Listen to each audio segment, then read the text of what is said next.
kick-out clause in real estate, not something you hear every day. So what is it exactly?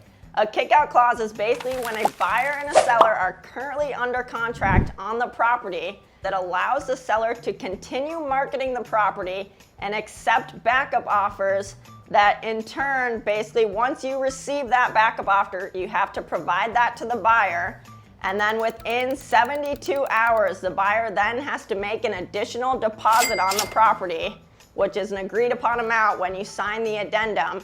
And if the buyer does not make that deposit within 72 hours, the seller is then released from that contract. So basically the contract is then terminated and they can then move on to that new buyer. So I currently have something going on right now where this is taking place. And basically we went through the due diligence and everything with our current buyer that we are under contract on. And it came to the last day of the due diligence and they requested a 60-day extension on the due diligence period.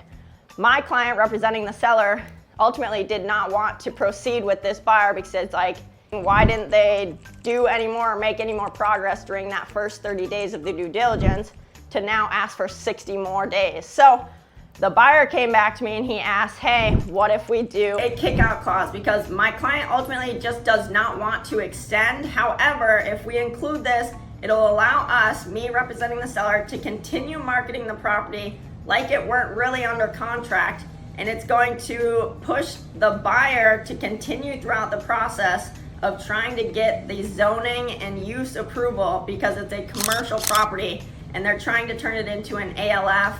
And really any other buyer that we get is going to need to go through this same process. So why not allow the people that have already done some legwork on the deal continue on to try to get that zoning approval? Because as a seller, even if that deal ends up falling through or we get another buyer or whatever, if we can get that zoning approval, it's only going to improve his asset because then we have an actual use on the property and another buyer can come in and we don't have to go through that whole process again and start over from the very beginning. So that's what a kick-out clause is, guys. My name is Tatum Praise. If you have any questions, I'd love to help you out. Other than that, check it out. I'll see you on the next one.